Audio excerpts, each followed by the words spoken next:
Il a enterré son propre frère, pour une moto chinoise. Bienvenue dans French African Folktale. Il pleurait fort. À genoux. Devant tout le monde. Il frappait même la terre avec les deux mains. Comme si c'était la douleur qui lui faisait ça. Mais en vérité, c'est lui qui avait creusé le trou. Tout le monde croyait qu'il aimait trop son petit frère. Mais la vérité, c'est que c'est lui-même qui avait donné Rodrigue. Personne n'a vu.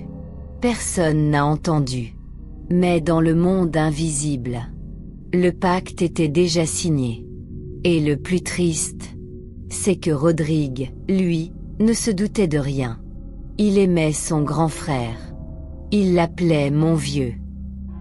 Mais ce jour-là, au cimetière, c'est lui qui l'a mis sous terre. Rodrigue, c'était pas un voyou. C'était un gars calme. Simple. Il se battait comme il pouvait. Depuis que leur père était mort. C'est lui qui gérait la maison. La maman était malade. Le grand frère, au chômage. Alors Rodrigue avait pris une moto en location. Il faisait le mototaxi, jour et nuit. Même sous la pluie, il sortait. C'est lui qui payait les médicaments de la mère. C'est lui qui ramenait le riz, le savon. Même les habits d'Alain, c'est lui qui achetait ça. Mais malgré tout ça, c'est lui que son frère a sacrifié. Et ce qui fait mal, c'est que Rodrigue n'a jamais rien demandé à personne. Il voulait juste que sa famille tienne debout.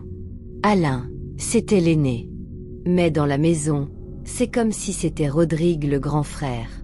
Parce que c'est lui qui portait tout. Et ça, Alain ne supportait plus. Il disait tout le temps. C'est moi l'aîné, mais c'est lui qu'on respecte.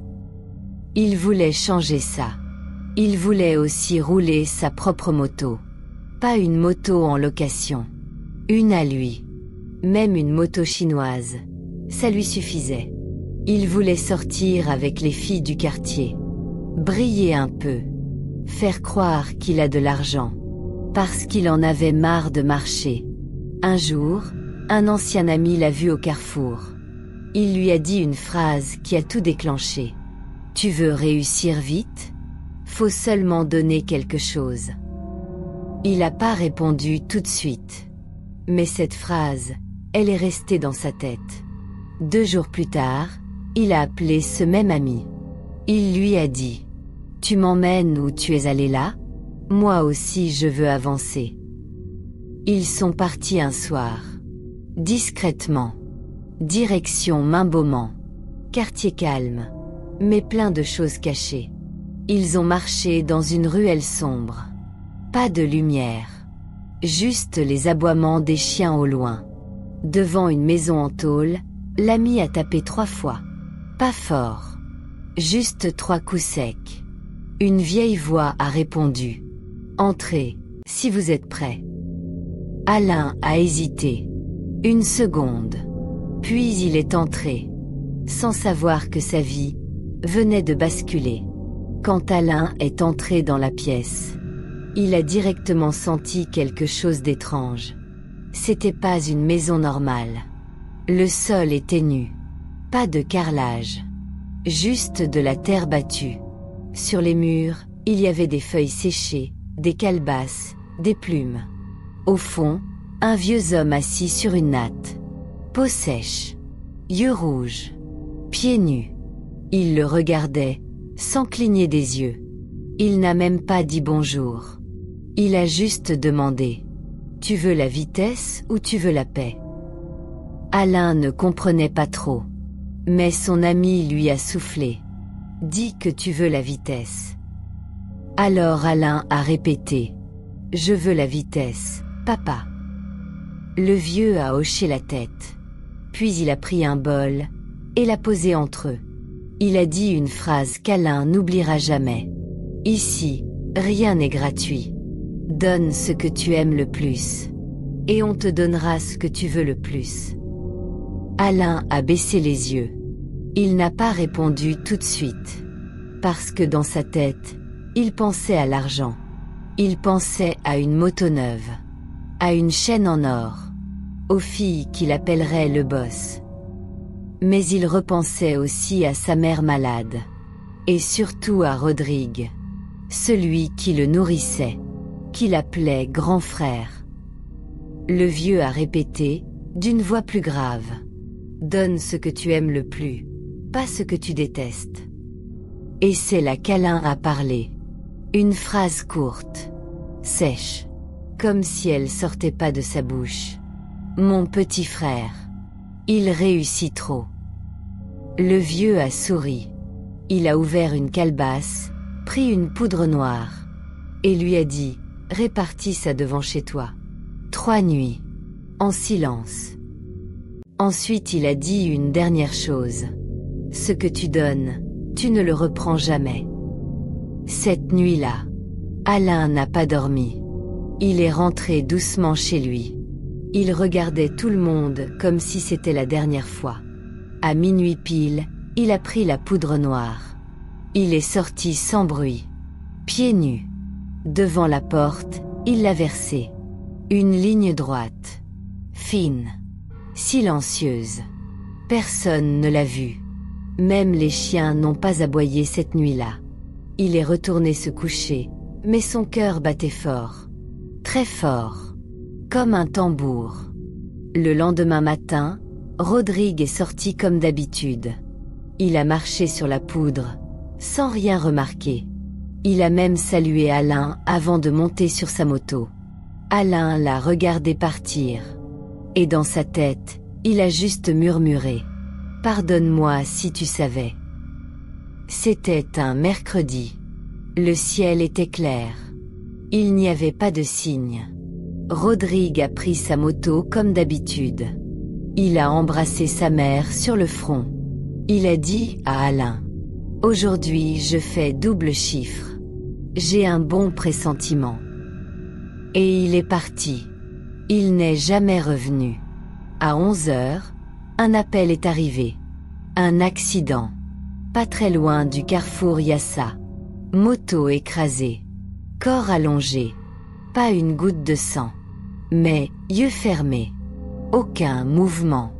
Quand Alain est arrivé sur les lieux, il s'est mis à pleurer tout de suite. Il criait même: non, non, non. Pas lui, Seigneur. Reprends-moi à sa place. Mais en réalité, c'est lui qui l'avait déjà donné. C'est Alain lui-même qui a tout géré. Cercueil blanc. T-shirt personnalisé avec la photo de Rodrigue. Affiche collée dans tout le quartier. Il pleurait plus que tout le monde. Il criait, il tombait au sol, il frappait sa tête. Il disait à qui voulait l'entendre: Rodrigue, c'était mon pilier. Je vais mourir avec lui. Mais ce que personne ne savait, c'est que tout ça, c'était pour cacher la vérité. Même pendant la veillée, il parlait fort. Il racontait les souvenirs. Il faisait des blagues. Il voulait qu'on dise: quel frère attentionné.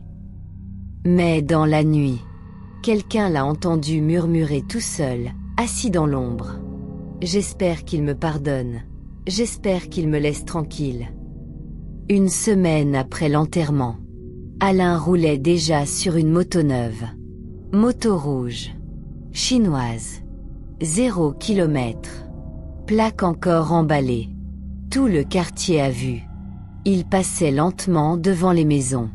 Lunettes noires. Musique à fond. Certains ont dit: ah donc l'assurance a payé vite comme ça. D'autres chuchotaient: lui là, c'est pas clair. Mais personne n'avait de preuves. Lui, il répondait à tout ça avec un sourire. Il disait: la vie continue. Faut avancer. Mais dans ses yeux, on sentait un vide. Un truc bizarre. Comme si lui-même ne savait plus qui il était. Il avait la moto, les habits, l'argent. Mais le sommeil, il l'avait perdu. Chaque nuit, c'était la même chose. À peine il fermait les yeux, il entendait une voix l'appeler doucement: grand frère, Pourquoi? Parfois, il rêvait que Rodrigue le poursuivait. Parfois, il se voyait dans le cercueil à sa place. Il se réveillait en sueur, le cœur qui battait comme un tambour. Il avait peur de dormir. Il dormait avec la lumière allumée. Il laissait même la télé tourner toute la nuit. Mais rien ne calmait sa tête.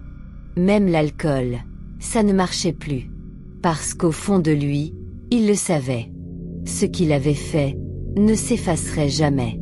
Ce jour-là, il avait rendez-vous devant le commissariat du quartier, à 14 heures. Il est arrivé en avance, comme d'habitude. Il a garé la moto, en face. Il a traversé la rue pour acheter un jus. Et là, sans que personne ne touche à rien, la moto a pris feu. D'un coup. Sans bruit. Juste une flamme, puis une explosion sèche. Les gens ont crié. Certains ont couru vers lui. C'est ta moto. Ça brûle. Mais lui, il n'a pas bougé. Il est resté là, figé. Comme s'il savait que ça allait arriver. Il a juste murmuré. Rodrigue, c'est toi, hein? Après l'incendie, plus rien n'a marché pour lui.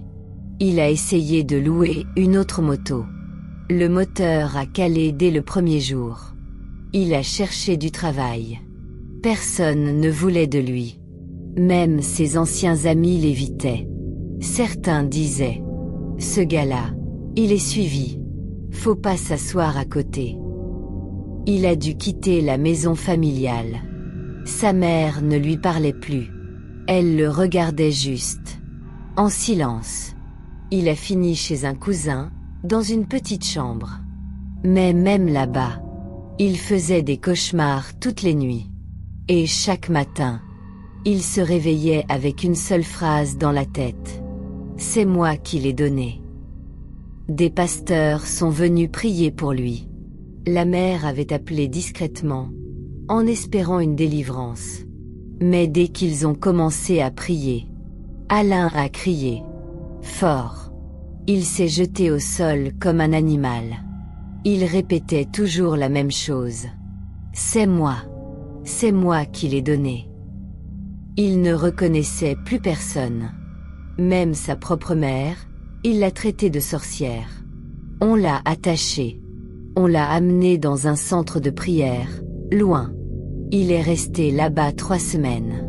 Mais même là-bas, il criait dans la nuit. Il parlait à Rodrigue comme s'il était assis devant lui. Un jour, il a regardé fixement le mur. Et il a murmuré. Dis-moi ce que je dois faire. Je suis prêt. Aujourd'hui, Alain est revenu au quartier. Mais plus personne ne le salue. Il parle tout seul. Il traîne dans la poussière. Il dort là où il peut. Devant les boutiques. Sous les balcons.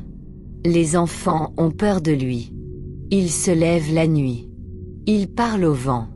Il répète les mêmes mots, encore et encore. Rodrigue, pardonne-moi.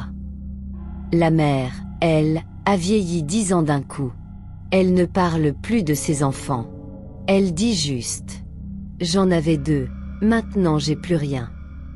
Et cette moto, celle qui a tout déclenché, elle n'existe même plus. Juste une flamme. Un souvenir. Un regret.